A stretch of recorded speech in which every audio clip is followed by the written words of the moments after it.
ठीक है, unit 2 is going on, that is kinematics. We are dealing with vectors.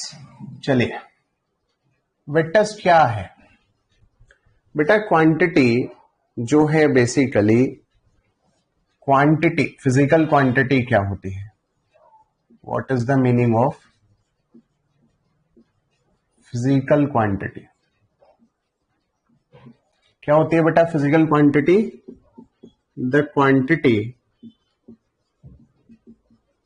Which can be measured.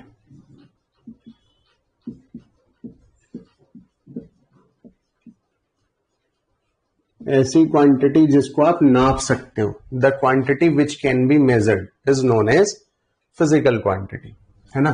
Example है length, mass, time, speed etcetera. ये सब physical quantities हैं. जिस भी क्वांटिटी को आप मेजर कर सकते हो उसको फिजिकल क्वांटिटी कहते हैं. The quantity which can be measured is called physical quantity, है ना. अब ये जो फिजिकल क्वांटिटी है ये बेसिकली 3 टाइप की होती है. ऑल फिजिकल क्वांटिटी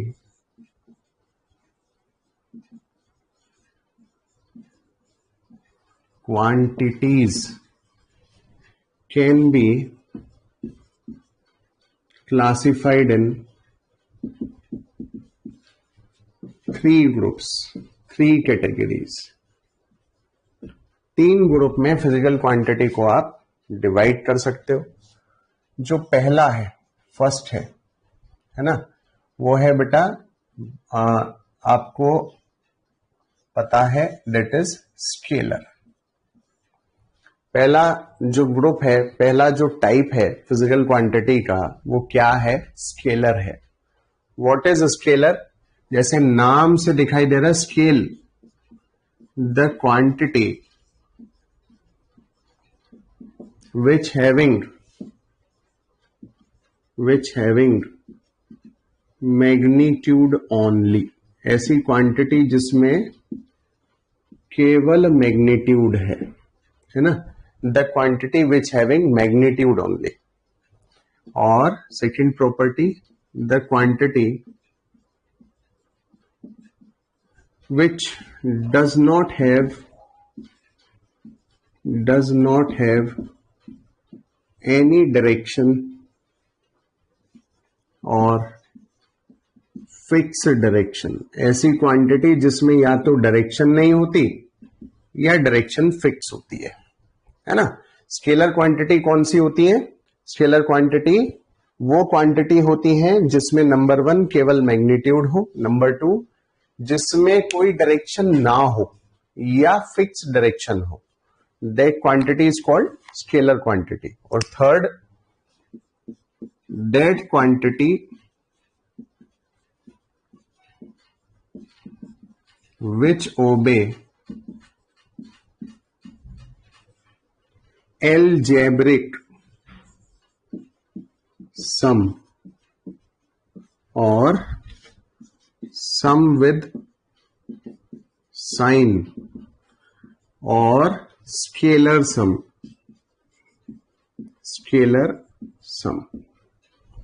ऐसी क्वांटिटी जो एल्जेब्रिक सम या सम विद साइन या स्केलर एडिशन को फॉलो करती है उसको स्केलर क्वांटिटी कहते हैं. ये कैसा सम होता है? जैसे एग्जांपल है, मान लीजिए एक बॉडी है और उसके अंदर चार्ज है +2 coulomb, -1 coulomb, +3 coulomb, -2 coulomb, +4 coulomb. ये चार्ज है इस बॉडी के अंदर. हम आपसे पूछे टोटल चार्ज निकालो, तो total charge in this body is equals two plus का 2, प्लस का माइनस का 1, ये हुआ 2, ये हुआ 1, प्लस का माइनस का 2, प्लस का 3, प्लस का 4. ठीक है. तो आप इसको ये नहीं बोलेंगे जो -1 -2 है, आप इसको ये नहीं बोलेंगे आप सब्ट्रैक्ट कर रहे हो. आप कहेंगे आप विद साइन इनको ऐड कर रहे हो, है ना. यहां पर आप बोलेंगे आप क्या कर रहे हो? Addition with sign. यहां पर आप विद साइन क्या कर रहे हो, ऐड कर रहे हो। तो आपने जब इनको सॉल्व किया 2 से तो 2 कैंसिल होगा भाई, 3 + 4 7 में से 1 गया 6, है ना, तो 6 कूलम इज योर आंसर। तो इस टाइप का एडिशन जिसमें विद साइन ऐड किया जाता है, प्लस के साथ भी ऐड हो रहा है, माइनस के साथ भी ऐड हो रहा है, विद साइन ऐड हो रहा है, इस टाइप के एडिशन का नाम होता है स्केलर एडिशन या सम विद साइन या अलजेब्रिक सम। तो सबसे पहली बात है, स्केलर क्वांटिटी कौन सी होती है, वो क्वांटिटीज जो 3 प्रॉपर्टी शो करती हैं। पहली प्रॉपर्टी क्या है, जिसमें केवल मैग्नीट्यूड होता है, the quantity which having magnitude only, जिसमें ओनली क्या हो, मैग्नीट्यूड हो, है ना। और सेकंड, जिस क्वांटिटी में केवल या तो एक ही डायरेक्शन हो, फिक्स डायरेक्शन हो, वो फिक्स हो हमेशा, जैसे करंट है, पॉजिटिव से नेगेटिव फिक्स डायरेक्शन होती है, और जिसमें कोई डायरेक्शन ना हो वो स्केलर होती है। और थर्ड, ऐसी क्वांटिटी जो algebraic addition, sum with sign और स्केलर एडिशन को फॉलो करती हो, that quantity is called scalar quantity, है ना। जैसे बहुत सारी क्वांटिटी स्केलर क्वांटिटीज होती हैं, ठीक है। जैसे यहां पर हमने आपको एक एग्जांपल दिया चार्ज का। किसका एग्जांपल है बेटा, चार्ज का। तो सामने देखिए, बताइए, ये तीनों प्रॉपर्टीज आपको क्लियर हुई स्केलर की। Are you getting all 3 properties of scalar quantity? अरे बोलो भाई, किसी को कोई समस्या इसमें स्केलर में, बताओ।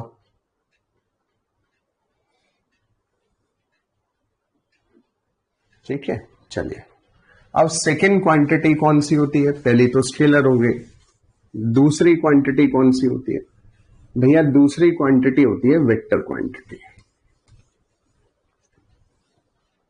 Second, that is vector quantity. ठीक है, अब वेक्टर क्वांटिटी कैसी होती है भाई, स्केलर में 3 प्रॉपर्टी थी, तो ऐसी प्रॉपर्टीज जो वेक्टर क्वांटिटी फॉलो करती है वो क्या होती हैं, this quantity must have, vector quantity must have magnitude and direction both। इसके अंदर मैग्नीट्यूड भी होता है और इसके अंदर डायरेक्शन भी होती है। पहली बात, वेक्टर क्वांटिटी में क्या भी होता है बेटा, मैग्नीट्यूड भी होता है और डायरेक्शन भी होती है। This quantity have magnitude, this quantity have direction. ठीक है, मैग्नीट्यूड भी है, डायरेक्शन भी है। This quantity must follow, this quantity follow sum with direction, sum with direction, और इसको बोलते हैं वेक्टर सम। क्या बोलते हैं बेटा इसको, वेक्टर सम। ये क्वांटिटी किस चीज को फॉलो करती है, सम विद डायरेक्शन को फॉलो करती है, वेक्टर एडिशन को फॉलो करती है। ठीक है, जैसे मान लीजिए ये कोई बॉडी है, इस पर इधर फोर्स लगाया आपने 10 न्यूटन, और ये बॉडी है मास m, और इधर फोर्स लगाया 6 न्यूटन। अब हम आपसे पूछे नेट फोर्स बताओ, तो 10 न्यूटन फॉरवर्ड, 6 न्यूटन बैकवर्ड, तो 4 न्यूटन आपके पास आंसर आया। तो ये है जी वेक्टर क्वांटिटी, इस तरीके से हम कैलकुलेट करते हैं। आपने क्या किया, आपने सम विद डायरेक्शन लिया। आपने क्या किया, आपने इसको सम विद डायरेक्शन लिया, मतलब 10 Newton forward, 6 Newton backward, then you will get 4 Newton. That is your answer. This is vector quantity। तो वेक्टर क्वांटिटी वो क्वांटिटीज होती हैं जिसमें 3 चीज होती हैं। पहली, इसमें मैग्नीट्यूड होता है, वैल्यू होती है 10 न्यूटन, 20 न्यूटन, 50 न्यूटन वैल्यू होती है, मैग्नीट्यूड होता है। दूसरा, इसमें डायरेक्शन होती है ना। तीसरा, ये सम विद डायरेक्शन या वेक्टर सम को फॉलो करते हैं, सम विद डायरेक्शन या वेक्टर सम, है ना। स्केलर वेक्टर में अगर अंतर देखें तो स्केलर में केवल मैग्नीट्यूड होता है वेक्टर में मैग्नीट्यूड और डायरेक्शन दोनों होती है, स्केलर में या तो डायरेक्शन नहीं होती है या फिक्स डायरेक्शन होती है। स्केलर एल्जेब्रिक सम, स्केलर सम या सम विद साइन को फॉलो करते हैं। वेक्टर सम विद डायरेक्शन या वेक्टर सम को फॉलो करते हैं। ये दोनों में डिफरेंस बताइए, बोलिए।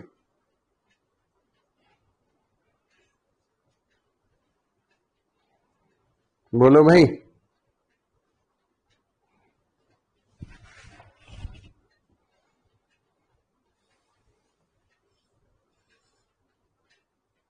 अब जो थर्ड क्वांटिटी है, पहली हुई स्केलर, दूसरी हुई वेक्टर, और थर्ड क्वांटिटी जो है उसको बोलते हैं टेंसर।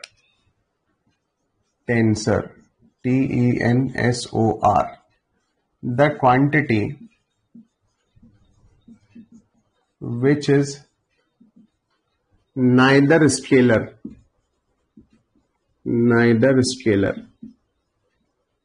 nor vector। ऐसी क्वांटिटी जो ना तो स्केलर है ना वेक्टर है उसको टेंसर कहते हैं। ऐसी क्वांटिटी जो या तो वेक्टर होती, वो वेक्टर भी नहीं है, स्केलर भी नहीं है, उसको टेंसर कहते हैं। एग्जाम्पल, जो डेंसिटी होती है, डेंसिटी, इसको अगर एक टाइप की डेंसिटी होती है करंट डेंसिटी, जो आपको 12th में पढ़ने को मिलेगी। ये जो करंट डेंसिटी होती है वेक्टर होती है, और दूसरे टाइप की डेंसिटी होती है normal density, mass upon volume, ये स्केलर होती है। तो डेंसिटी का एक टाइप वेक्टर भी है और डेंसिटी का एक टाइप स्केलर भी है। तो कुल मिला के डेंसिटी ना वेक्टर है ना स्केलर। आप श्योरली नहीं कह सकते कि डेंसिटी वेक्टर ही है, डेंसिटी स्केलर ही है। उसका एक टाइप स्केलर भी है, उसका एक टाइप वेक्टर भी है, इसलिए इसको हम टेंसर बोलेंगे। क्या बोलेंगे इसको? टेंसर बोलेंगे। We can call it tensor. ठीक, ये है। बताइए, 3 क्वांटिटीज आपने पढ़ी। फिजिकल क्वांटिटी कौन सी होती है? ऐसी क्वांटिटी जिनको हम नाप सकते हैं उनको फिजिकल क्वांटिटी कहते हैं। 3 प्रकार की होती है, स्केलर, वेक्टर, टेंसर। स्केलर बता दी, टेंसर बता दी, वेक्टर बता दी। बताइए, कोई प्रॉब्लम? यहां तक कोई समस्या बताओ।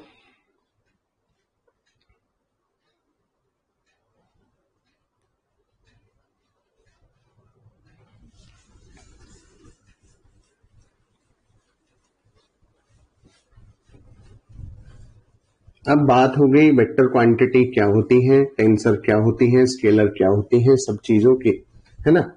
अब इसमें थोड़ा और आगे चलते हैं ध्यान से, ठीक है। नोटेशन ऑफ वेक्टर,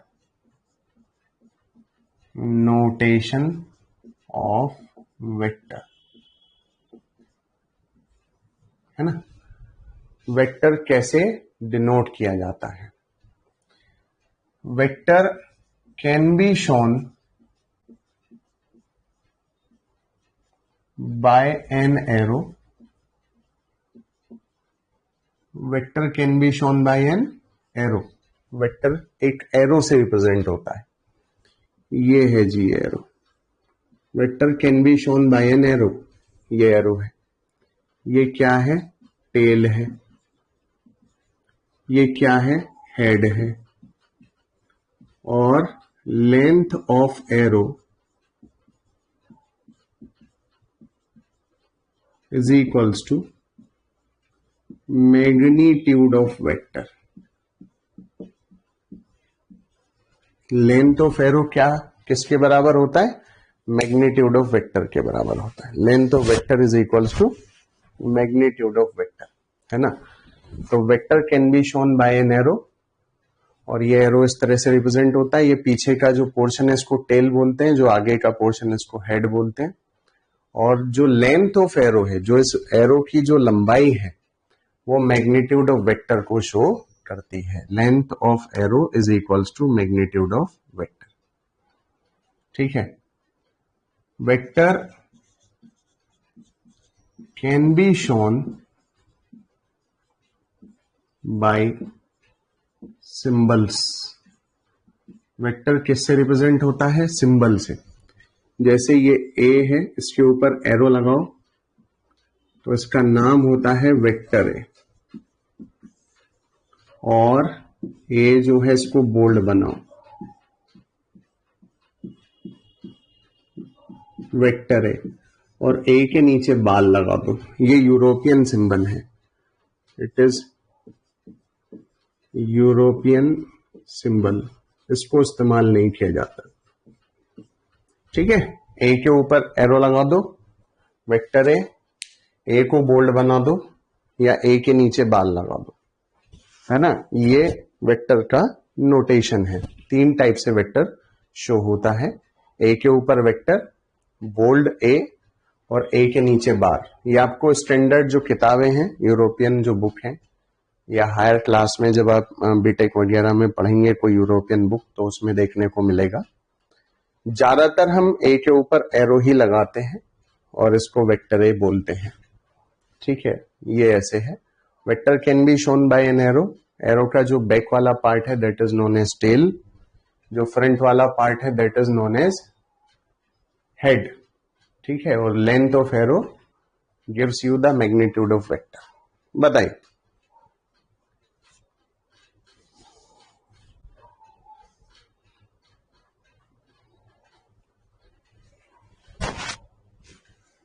बताइए भाई।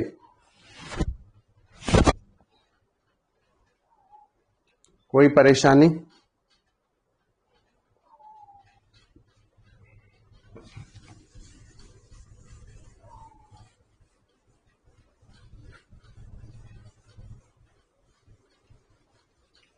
अब पहले वेक्टर के बेसिक की बात करेंगे, बिल्कुल basic of vector. Vector basics या vector fundamental. First, reading of a vector. एक वेक्टर को कैसे हम रीड करते हैं। ठीक है, वेक्टर को हम कैसे रीड करते हैं, रीडिंग ऑफ अ वेक्टर। मान लीजिए आपको ये तो सबको मालूम होगा भाई, ईस्ट, वेस्ट, नॉर्थ, साउथ, ये सबको पता होगा। ईस्ट, वेस्ट, नॉर्थ, साउथ सबको मालूम होगा, मालूम है कि नहीं, है ना। चलिए, अब मान लीजिए यहां पर एक वेक्टर है जिसकी लंबाई है 10 मीटर और ये ईस्ट से 30 डिग्री का एंगल बना रहा है। ठीक है, किससे? ईस्ट से 30 डिग्री का एंगल बना रहा है। तो उसको कैसे पढ़ेंगे वेक्टर को, ध्यान से देखिए। 10 मीटर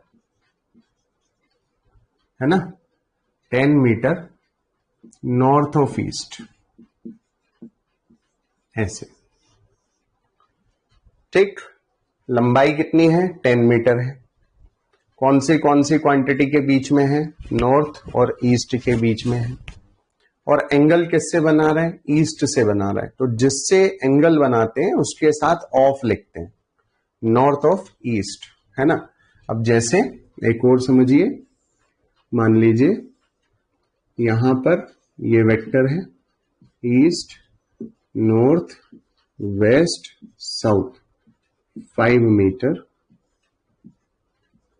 ये है 60 डिग्री। तो 5 मीटर ईस्ट ऑफ साउथ, ये ऐसे। ठीक है, बताइए, वेक्टर को रीड करना है आपको। ठीक है, are you getting how to read vector? ठीक, जिसके साथ ऑफ लिखते हैं मतलब उससे एंगल होता है। ठीक, जैसे एक और एग्जांपल है, आप जरा मुझे पढ़ के बताइएगा।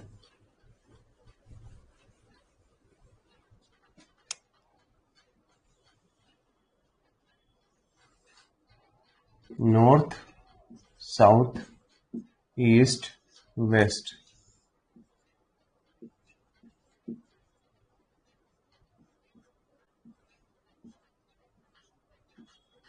बताओ। 20 मीटर ईस्ट ऑफ नॉर्थ, जी 20 मीटर 60 डिग्री, बेसिकली ऐसे एंगल भी लिख लेते हैं। 20 metre 60 degree east of north, ऐसे। ठीक है, 20 metre 60 degree east of north, angle भी शो हो गया ना। चलिए एक और पढ़ के बताइए। ईस्ट, वेस्ट, नॉर्थ, साउथ, यहां पर एक वेक्टर है 10 मीटर और ये एंगल है 60 डिग्री। बताइए बेटा, एंगल भी शामिल करो। 10 मीटर, आगे बोलो, एंगल भी शामिल करो, बताओ। 10 metre 60 degree west of south. Answer. हाँ, समझ आया? ऐसा कोई बालक जिसको ये समझ ना आया हो?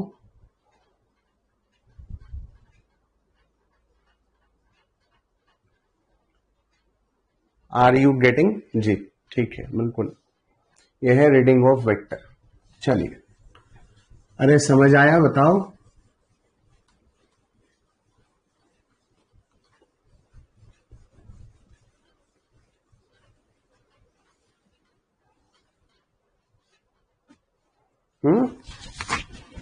बहुत बढ़िया। अब नेक्स्ट,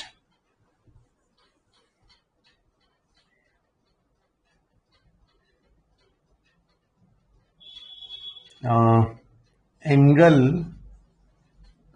बिटवीन वेक्टर्स। ठीक है भाई, आपको क्या करना है? आपको दो वेक्टर के बीच का एंगल निकालना है। ठीक है, तो रूल याद रखेंगे, join either head to head और join tail to tail। या तो हेड से हेड ज्वाइन करो या टेल से टेल ज्वाइन करो, है ना। इसको एंगल बिटवीन वेक्टर निकालने के लिए ये कॉन्सेप्ट हम इस्तेमाल करते हैं। जैसे मान लीजिए हमारे पास ऐसा कोई डायग्राम है, ठीक। एक वेक्टर है ए, वेक्टर है बी, ये बना रहा है 45 डिग्री। वेक्टर है सी, वेक्टर है डी, वेक्टर है ई, बना रहा है 60 डिग्री। अब अगर हम आपसे पूछें कि ए और ई के बीच का एंगल बताओ, तो आप नहीं बता सकते हैं क्योंकि ए और ई बहुत दूर दूर हैं। तो हम क्या करेंगे, हम इसमें रूल लगाएंगे, आइदर हेड टू हेड मिलाएंगे और आइदर टेल टू टेल मिलाएंगे। अब इसको ज्वाइन करने के दो कॉन्सेप्ट होते हैं। There are two concept to join. पहला कॉन्सेप्ट होता है, जो वेक्टर्स है उनको ज्वाइन करने का पहला कॉन्सेप्ट होता है पैरेलल शिफ्ट। ठीक है, क्या नाम होता है बेटा? Parallel shift. किसी भी वेक्टर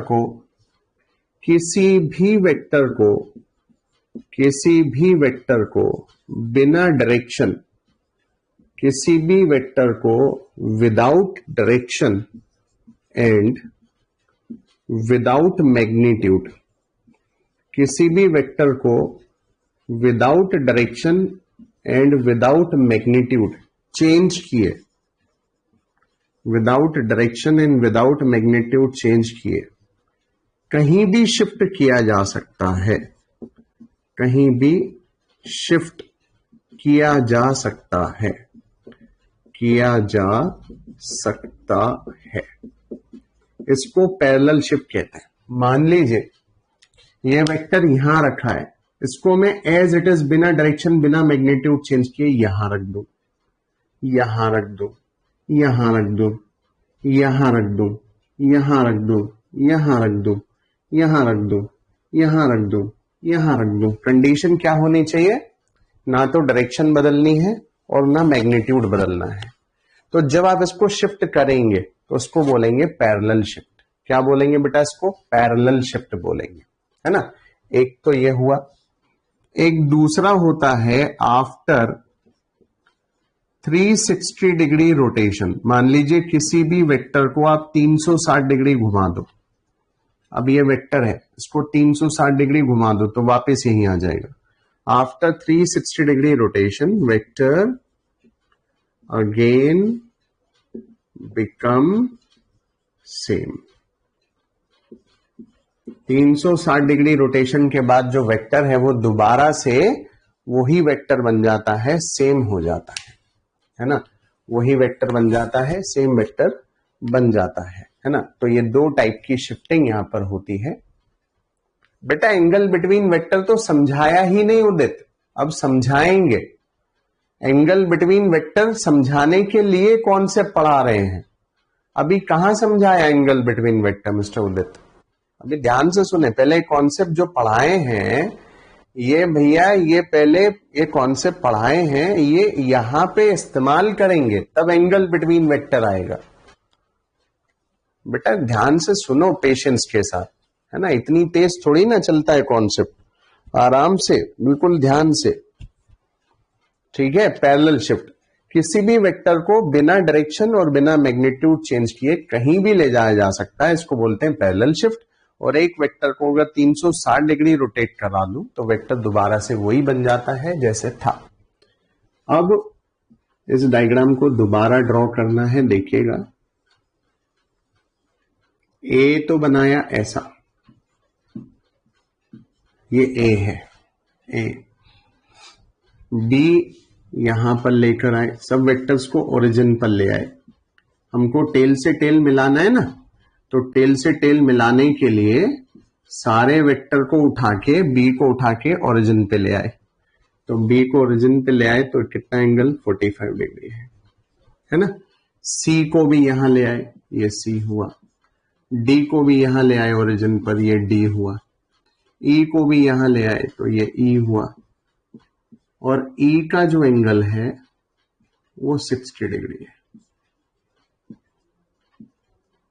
है ना. ये ऐसे सारे वेक्टर्स को उठा करके, जितने भी वेक्टर्स हैं सबको उठा के उनको पैरेलली शिफ्ट करके कहां ले आए? ओरिजिन पर ले आए. पैरेलली शिफ्ट करके कहां ले आए बेटा? ओरिजिन पर ले आए, है ना, ऐसे ओरिजिन पर. ये हमने क्या किया? पैरेलल शिफ्ट किया. अब अगर मैं किसी भी वेक्टर का आपसे एंगल पूछ लूं, ए और सी का एंगल बताओ, दोनों सेम डायरेक्शन में देख रहे हैं, ए भी जिधर है सी भी उधर है, तो 0 डिग्री. अगर आपसे पूछे ए और बी का बताओ, तो भैया जी 45 डिग्री. आपसे पूछे ए और ई का बताओ, तो साहब ए और ई का 60 डिग्री. ए और डी का बताओ, तो ए और डी का एंगल हो जाएगा 90 डिग्री. डी और ई का बताओ, तो डी और ई इतना 60 है तो 30 बचा, 30 डिग्री. And so on. आपसे जितने भी मैं एंगल पूछना चाहूं, you can explain any angle you can find with the help of these solving. बताओ.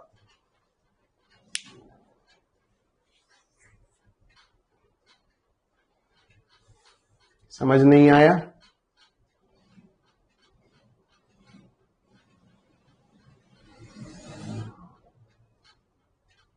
अरे समझ आया कि नहीं आया बताओ.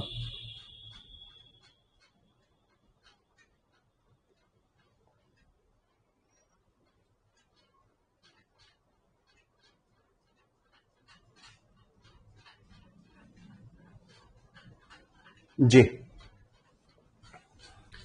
ये हुआ angle between vectors.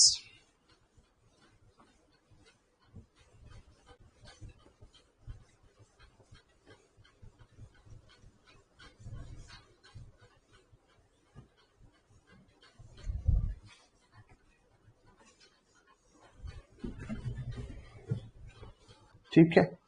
It is the angle between vectors, है ना. ये हुआ जी एंगल बिटवीन वेक्टर्स. बताइए यहां तक कोई टेंशन आपको?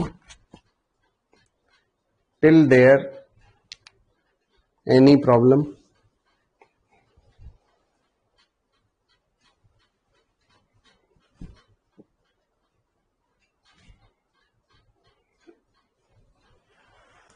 चलिए नेक्स्ट थर्ड पॉइंट, पहला तो क्या हुआ था, नोटेशन ऑफ वेक्टर या वेक्टर को पढ़ना। दूसरा क्या हुआ था, एंगल बिटवीन वेक्टर्स। अब पॉइंट नंबर 3 है ना, direction cosine of vectors. Direction cosine of vectors.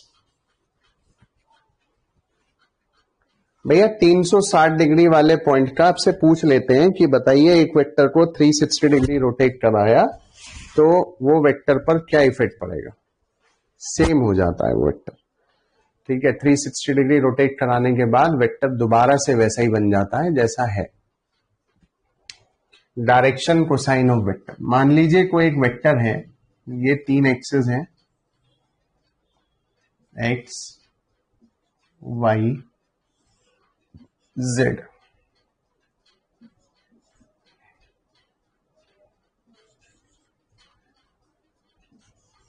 और एक वेक्टर है A, ये x एक्सिस से बना रहा है अल्फा, y एक्सिस से बना रहा है बीटा, और z एक्सिस से बना रहा है गामा। ठीक है, ऐसा है ना। एक्स एक्सिस से कितना बना रहा है अल्फा, वाई एक्सिस से कितना बना रहा है बीटा, और जेड एक्सिस से कितना बना रहा है गामा, है ना। इसको पढ़ने से पहले आपको यहां पे कंपोनेंट ऑफ वेक्टर एक टॉपिक है, इसको समझना पड़ेगा। कंपोनेंट ऑफ वेक्टर्स, है ना, ये आपको इजी हो जाएगा फिर पढ़ना। देखिए, मान लीजिए इस तरह से एक रेक्टेंगल है, ठीक है। मान लीजिए ये एक रेक्टेंगल है आपके पास, यू हैव दिस रेक्टेंगल, ध्यान से देखिएगा, ये एक रेक्टेंगल आपके पास है, ठीक है। और यहां पर ये जो वेक्टर है ये A है, और ये x है, और ये y है ना, और ये एंगल थीटा है। आप मुझे एक बात बताओ, अगर ये एंगल थीटा है तो जो ऊपर वाला एंगल है ये कितना होगा। अगर नीचे का एंगल थीटा है, what should be this angle, 90 minus theta. This angle is 90 minus theta, है ना। क्यों भाई, होगा। अच्छा, अब अगर मुझे कॉस थीटा चाहिए तो कॉस थीटा होता है भाई बेस अपॉन हाइपोटेन्यूज। बेस कितना है, x है, हाइपोटेन्यूज कितना a है, तो x कितना हुआ, a cos थीटा हुआ। x is equals to a cos theta. अगर मुझे साइन थीटा चाहिए तो perpendicular upon hypotenuse, y upon a, तो y is equals to a sine theta. This will be equation 1, this will be equation 2। तो y जो है ये वाली एक्सिस, ये हुआ a साइन थीटा, और x कितना हुआ जी, a cos थीटा। क्यों भाई, x हुआ a cos थीटा और y हुआ a sin थीटा। तो जो x और y आपने जो निकाले हैं, ये जो x और y निकाले हैं, ये बोले जाते हैं rectangular component of vector. Rectangular component of vector, ऐसा इनको बोला जाता है ना, क्योंकि रेक्टेंगल की साइड से आपने इनको शो किया है। अब ये तो कॉन्सेप्ट है, ये आया कैसे। अब जरा इसको एक बार और समझिएगा। मान लीजिए ये x एक्सिस है, ये y एक्सिस है, यहां पे कोई वेक्टर है, ये यहां से थीटा एंगल बनाता है, तो जहां से थीटा बनाता है उधर होता है a cos थीटा, और जहां से 90 माइनस थीटा बनाता है उधर से होता है a sin थीटा, है ना। डायग्राम को आप ऐसे भी बना सकते हो। मान लीजिए दो एक्सिस हैं, ये वेक्टर है और ये y से थीटा बनाता है। तो जहां से थीटा बनाता है, जिस जगह से थीटा बनाता है, उधर होता है cos थीटा। जरूरी नहीं है x पे cos थीटा हो हमेशा। अब जैसे y से थीटा बना रहा है तो यहां पर y जो होगा वो cos थीटा हो जाएगा और जो x होगा वो sin थीटा हो जाएगा। आपको क्या ध्यान में रखना है, जिधर से थीटा उधर cos थीटा और जिधर 90 माइनस थीटा उधर sin थीटा, ऐसा आपको ध्यान में रखना है। बताओ, ये कंपोनेंट ऑफ वेक्टर्स आपको समझ में आया? इनको कई बार रेक्टेंगुलर कंपोनेंट भी बोल देते हैं और कंपोनेंट भी बोल देते हैं। They can be called rectangular component और कंपोनेंट। बताओ, क्लियर? अरे ये समझ आए? Rectangular component of vector clear है कि नहीं? बताओ, कोई समस्या, कोई प्रॉब्लम इसमें? बताओ। रेक्टेंगुलर कंपोनेंट बेटा क्लियर है कि नहीं? बताओ यार, जितने भी आप ऑनलाइन बोलिए बेटा, रेक्टेंगुलर कंपोनेंट क्लियर है कि नहीं है? चलिए इसको मिटा लेते हैं। ये हमने खाली आपको जो है, हमको 3 नंबर अभी पढ़ना है। 4 नंबर पहले इसलिए बताया क्योंकि 3 नंबर में 4 नंबर का यूज है।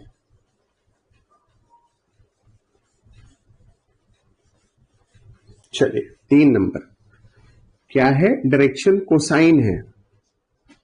कोसाइन इसलिए बोल रहे हैं कॉस की टर्म में डायरेक्शन निकालनी है। अब ए है, इधर अल्फा है, तो क्या x को a cos अल्फा लिख सकते हैं कि नहीं? अभी सिखाया 2 मिनट पहले, जिधर अल्फा बनता है, जिधर थीटा बनता है, उधर a cos थीटा होता है।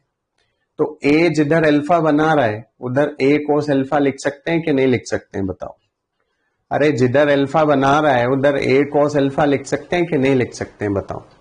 इसी तरह जिधर y है उधर a cos बीटा लिख सकते हैं कि नहीं लिख सकते हैं? बताओ। अरे जिधर y है उधर a cos बीटा लिख सकते हैं कि नहीं लिख सकते हैं? बताओ। जिधर y है उधर a cos बीटा लिख सकते हैं कि नहीं लिख सकते? भाई बीटा बना रहा है उधर से। और इसी तरह जिधर z है उधर a cos गामा लिख सकते हैं कि नहीं लिख सकते हैं? भाई हैं, तो x पे a cos अल्फा, y पे a cos बीटा, z पे a cos गामा। ठीक है, 90 माइनस वाला तो एंगल यहाँ है ही नहीं, तो इसलिए साइन यहाँ पे कहीं आया नहीं, है ना। तो यहां से cos अल्फा निकाला तो ये आया मेरे भाई x अपॉन a। यहां से cos बीटा मैंने निकाला तो मेरे भाई ये आया y अपॉन a। और यहां से मैंने cos आपका गामा कैलकुलेट किया, that is z upon a। तो ये जो आपने देखा अभी, ये डायरेक्शन कोसाइंस हैं। These are called direction cosines. ये एक वेक्टर की डायरेक्शन निकालते हैं कॉस में, है ना। कॉस में डायरेक्शन निकालते हैं डिफरेंट एक्सिस से, that's why they are called direction cosines. क्या बोलते हैं बेटा इनको? डायरेक्शन कोसाइन बोलते हैं, क्योंकि ये कॉस की टर्म में आपको डायरेक्शन दे रहे हैं, that's why they are known as direction cosines. ठीक, अब मान लीजिए अगर आप a को कैलकुलेट करते, सपोज ये x और y, छोटा सा लॉजिक समझिएगा। मान लीजिए ये तो x होता, ये y होता, ऑब्वियसली ये भी y होता, ऑब्वियसली ये भी x होता, रेक्टेंगल है ना। और मुझे a निकालना होता, तो पाइथागोरस से a कितना होता? Under root x square plus y square. होता कि नहीं होता? अरे a कितना होता? Under root x square plus y square. होता कि नहीं होता? है ना। और अगर यही कॉन्सेप्ट 3D में लगा दूं, ये तो 2D है, अगर यही कॉन्सेप्ट 3D में लगा दूं तो a हो जाएगा under root x square plus y square plus z square. यही कॉन्सेप्ट अगर 3D में लगा दूं, 3 डायमेंशनल में लगा दूं, तो a कितना हो जाएगा? Under root x square plus y square plus z square.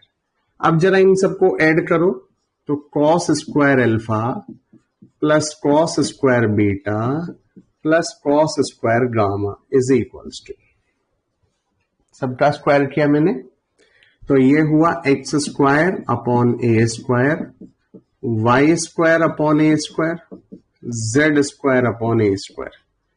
तो ये हुआ भाई x square plus y square plus z square upon a square. अब देखो ऊपर भी ए स्क्वायर नीचे भी ए स्क्वायर, भाई ये भी ए स्क्वायर है, ये रहा ऊपर, ये भी ए स्क्वायर ये भी ए स्क्वायर, तो it will be equals to 1। तो जितने भी डायरेक्शन कोसाइन आप तीनों निकालते हो इनका जो सम होता है cos square alpha plus cos square beta plus cos square gamma, जब आप इनको ऐड करेंगे तो इन सबका जो एडिशन होता है वो यूनिट होता है 1 होता है। ये बहुत इंपॉर्टेंट रिलेशन है, काम में आएगा आपके, है ना। इन सबका एडिशन क्या होता है 1 होता है। This is very important relation of direction cosine. और अगर कॉस स्क्वायर अल्फा को मैं साइन में चेंज कर दूं, है ना, किस में चेंज कर दूं, साइन में, तो कैसे होएगा बताओ।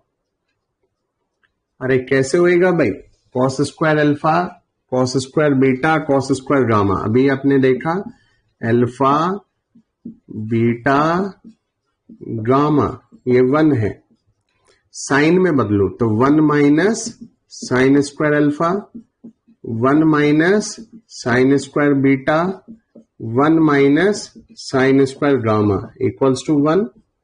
इधर 3 बचा, 1 इधर ले आओ, -1 is equals to sine square alpha sine square beta sine square gamma. एक बार जेई में पूछा गया 2 equals to sine square alpha sine square beta sine square gamma, यानी cos square alpha plus cos square beta plus cos square gamma को add करो तो 1 आएगा, और sign square alpha plus sign square beta plus sign square gamma को add करो तो 2 आएगा। आप में से शायद ही कोई ऐसा हो जिसको ये पता ना हो कि sign square alpha plus cos square alpha 1 होता है, और कॉस स्क्वायर अल्फा की जगह पर 1 माइनस साइन स्क्वायर अल्फा रख सकते हैं। ये फॉर्मूला है जो हमने यहां इस्तेमाल किया।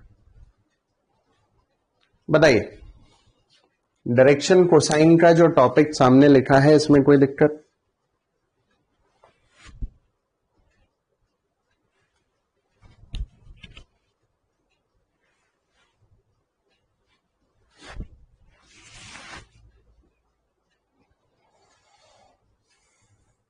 अरे कोई परेशानी, बोलो।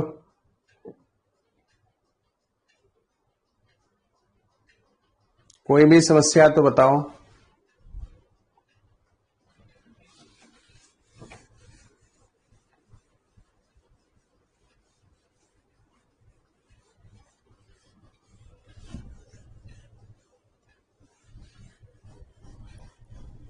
कॉन्सेप्ट 4 हो गए हैं, ठीक है। वेक्टर के बारे में 4 बातें हमने बता दी। पहला था नोटेशन ऑफ वेक्टर, दूसरा था एंगल बिटवीन वेक्टर, तीसरा था डायरेक्शन कोसाइन, चौथा था रेक्टेंगुलर कंपोनेंट, पांचवा लामीज थ्योरम। लामीज थ्योरम, और इसका नाम होता है साइन रूल। लामीज थ्योरम और साइन रूल कैसे इस्तेमाल होगा देखिए।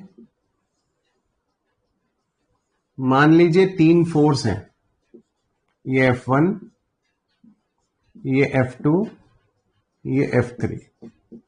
वी हैव 3 फोर्सेस, है ना, F1 F2 F3, और ये तीनों ओरिजिन पर जुड़े हुए हैं, ओरिजिन पर जुड़े हुए हैं। मान लीजिए ये जो F1 के सामने का एंगल है ये अल्फा है, F2 के सामने का जो एंगल है ये बीटा है, और F3 के सामने का जो एंगल है ये गामा है। Late we have 3 forces F1 F2 F3। F1 के सामने का एंगल अल्फा, F2 के सामने का एंगल बीटा, और F3 के सामने का एंगल गामा, ठीक। तो F1 upon F2 upon F3 upon सामने का एंगल साइन अल्फा, सामने का एंगल साइन बीटा, सामने का एंगल साइन गामा। कभी कभार ऐसे क्वेश्चन आ जाते हैं जिसमें आपको ये इस्तेमाल करना होता है। तीन फोर्सेस होते हैं, उनके सामने के एंगल्स गिवन होते हैं, आपको उनकी सॉल्विंग करनी होती है। तो इससे बढ़िया सॉल्विंग किसी भी मेथड से नहीं होती। It is the best method when three forces are connected at the origin like this and they having angle alpha beta gamma between them, है ना। This theorem is called Lami's theorem. क्या बोलते हैं बेटा इसको? लामीज थ्योरम कहते हैं। और ये साइन रूल भी बोला जाता है क्योंकि sine alpha, sign beta, sign gamma आपको यहाँ पर दिखाई दे रहा है। इसको लामीज थ्योरम कहते हैं, काफी इंपॉर्टेंट है। 12th में भी कई क्वेश्चंस में आपको एक काम में आने वाली है। बताइए, कोई दिक्कत है तो बताइए।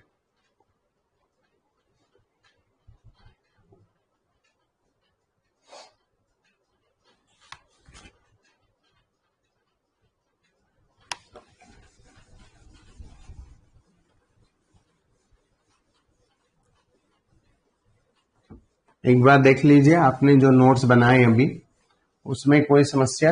आपने जो नोट्स बनाए हैं, आपने जो भी वेक्टर के बारे में हमारे साथ साथ कुछ नोट किया है, उसमें कोई प्रॉब्लम? बताइए।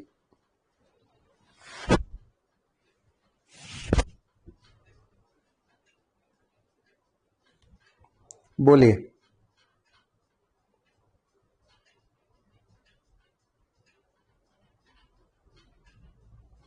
बताइए, जो आपने नोट्स बनाए हैं, जो आपने हमसे अभी सीखा, उसमें कोई समस्या? कोई भी नोट्स में ऐसा पॉइंट?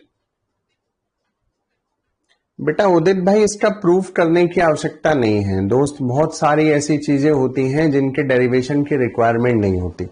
ये साइन अल्फा कैसे आया उसका कोई लॉजिक नहीं है, क्योंकि ये बोर्ड में आपके स्कूल लेवल पे आएगा नहीं और कॉम्पिटिटिव में प्रूफ आते नहीं, है ना। तो भैया इसको कई कॉन्सेप्ट जो हैं उसको डायरेक्ट भी पता होना चाहिए। No requirement to prove it, है ना। जिसकी रिक्वायरमेंट है वो हम खुद बता देते हैं, जिसकी रिक्वायरमेंट नहीं है उसको क्या आवश्यकता है उसका प्रूफ करने की। ठीक है, क्यों काम बढ़ाते हो अपना?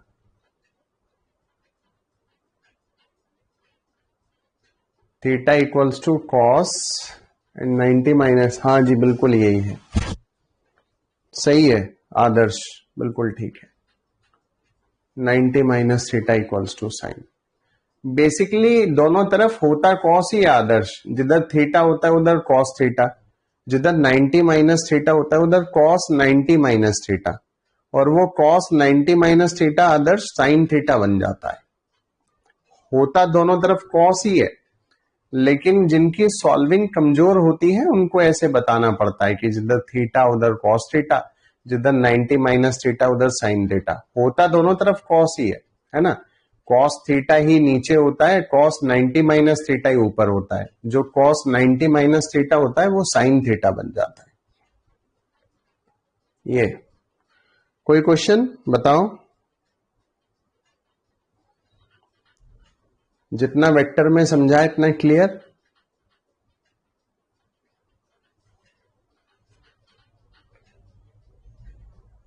है ना। आसान लगा वेक्टर? अरे वेक्टर इजी लगा क्यों?